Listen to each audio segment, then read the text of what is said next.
Olá, seja bem-vindo, seja bem-vinda ao nosso canal Direito Sem Formalidades. Hoje eu vou retomar aqui um tema que já foi abordado nesse canal, o do ensino do direito.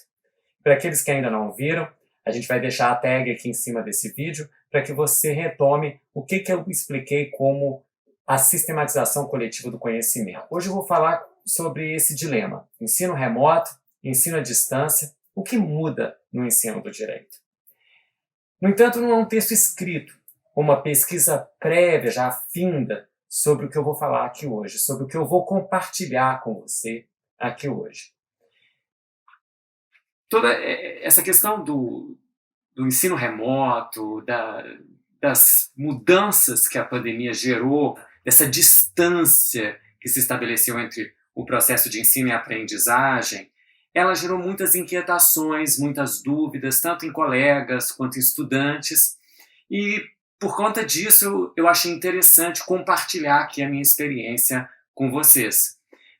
Sou professor de pós-graduação, estrito sensu, mestrado, doutorado, na área de metodologia da pesquisa e do ensino, e durante todos esses anos eu tenho compartilhado várias experiências com os estudantes de pós-graduação.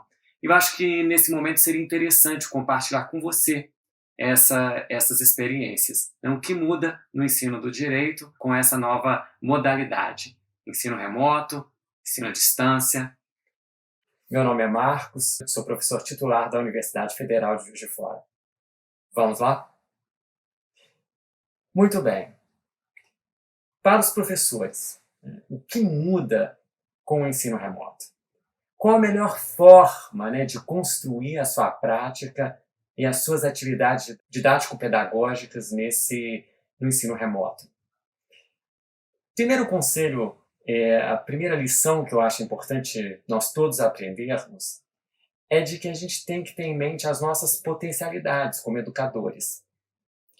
Então é importante que você adeque a sua prática, o seu modo de ensinar a quem você é, as suas características, a sua personalidade.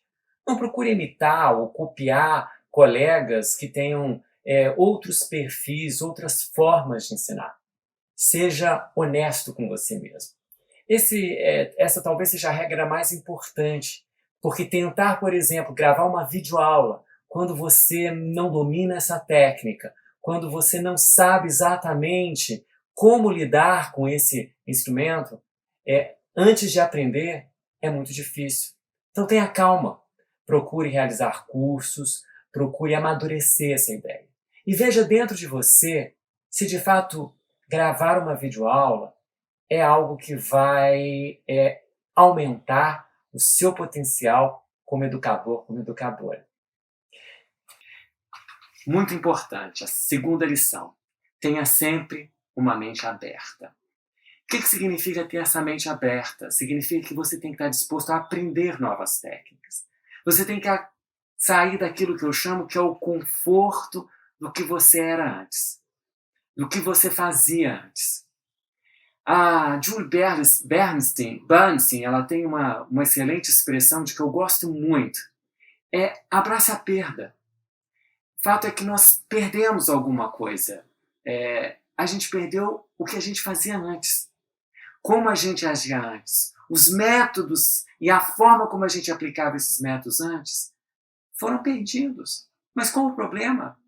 Quando a gente abraça a perda, e aí a Julie Bernstein vai falar isso num TED Talk super interessante, que são 4 lições sobre criatividade, isso quer dizer que abraçar a perda significa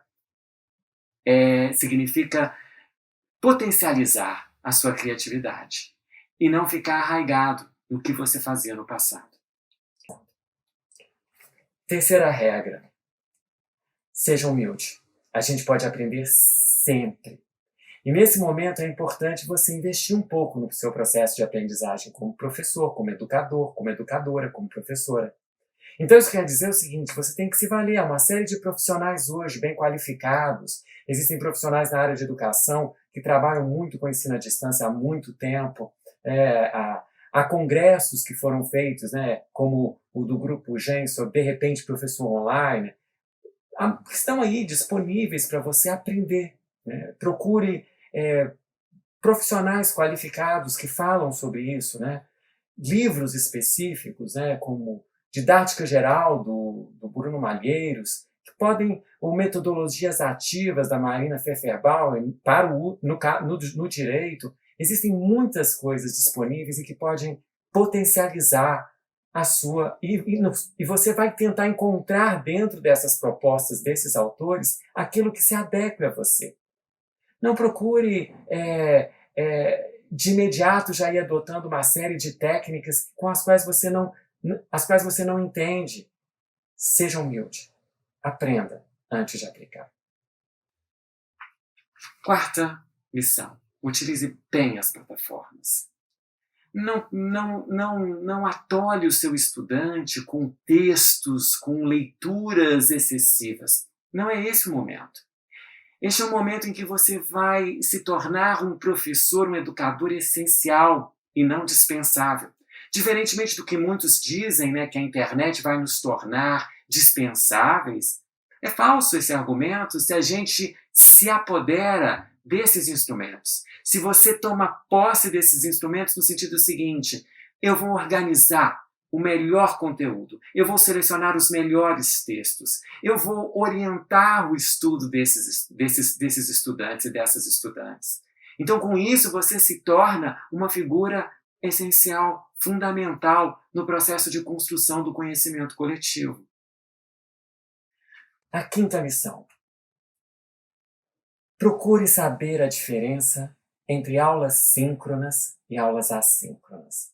Não se valha das aulas síncronas, aquelas que acontecem simultaneamente. Você, numa plataforma como o Google Meet, o Zoom, o Big Blue Button, não se valha delas da forma como você fazia as suas aulas presenciais físicas. É diferente dar uma aula síncrona utilizando uma tela, um computador, lidando com os estudantes em câmeras, microfones. Tenha calma. Procure pensar um novo formato para sua aula. Não faça uma mera transposição do que você fazia num ambiente físico. Esse é o momento do encontro. E ele tem que ser tão bem valorado como anteriormente a gente fazia para nossas aulas físicas.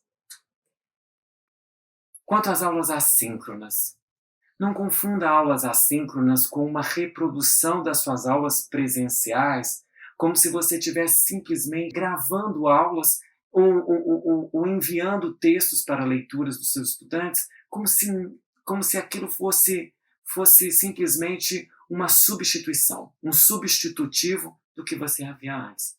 Aulas assíncronas precisam de técnica, precisam de organização, precisam de sistematização e, sobretudo, precisam de estética. Quando você for organizar sua plataforma, seja ela no Moodle, seja ela no Google, procure desenhar. É um design metodológico.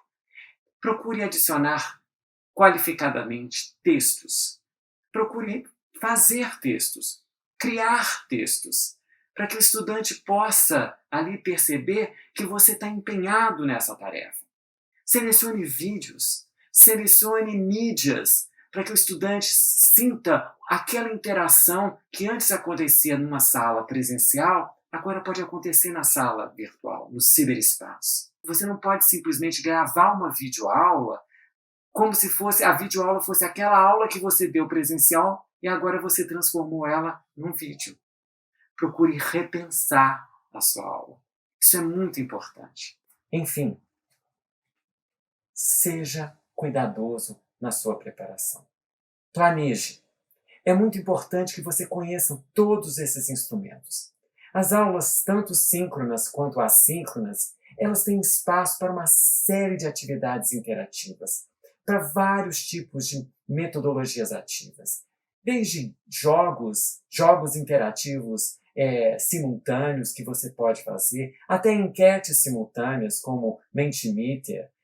Procure selecionar atividades, tanto assíncronas quanto síncronas, para que o estudante se sinta, de fato, participando desse processo de ensino-aprendizagem.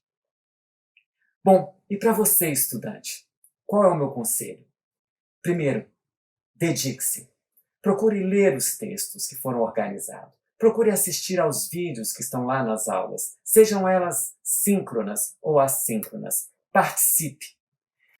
Dê o melhor de si. Seja humilde. Não se prenda ao passado. Não fique aqui naquela zona de conforto, no seguinte sentido: como eram bom aquelas aulas, como eram boas aquelas aulas presenciais. De modo algum. Lá é que eu aprendia. Não faça isso, de modo algum. Procure perceber o presente, o agora. O agora é este, é um ensino remoto, mas é um ensino remoto que pode trazer bons frutos para você. Então tente aumentar o seu conhecimento exponencialmente. Utilize as aulas assíncronas no seu tempo. Você vai poder fazer o seu percurso de aprendizagem. Participe efetivamente na plataforma. Não crie uma resistência a algum tipo de atividade com a qual você não esteja habituado. Abra o seu espírito. Abrace a perda. Como eu falei para os professores, eu falo para o estudante. Abrace a perda. Procure explorar a sua criatividade nesse momento. E você verá que você pode aprender muito mais. Não exija muito do seu professor, da sua professora. Ele também está passando por um processo de aprendizagem. Seja compreensivo, seja tolerante. Procure dedicar o maior tempo possível ao seu processo de aprendizagem. Organize o seu tempo. Crie uma rotina. Não se perca de forma desorganizada. Seja organizado. Utilize todas as ferramentas de organização que você possui para poder tirar o maior proveito do conteúdo que vai ser disponibilizado para você, que vai ser organizado e sistematizado especialmente para você. Muito bem. O ensino remoto e o ensino à distância não pode ser tratado como um inimigo responsável pela destruição do processo de ensino-aprendizagem presencial. Ele não é, ele não vai ser e ele nunca foi. O ensino remoto e o ensino à distância podem ser ferramentas importantes para aprimorar o nosso encontro. Esse encontro presencial jamais será substituído. O encontro presencial é o encontro do afeto. Mas esse afeto que a gente pode obter no encontro presencial, ele também pode ser expandido para a internet, para o ciberespaço.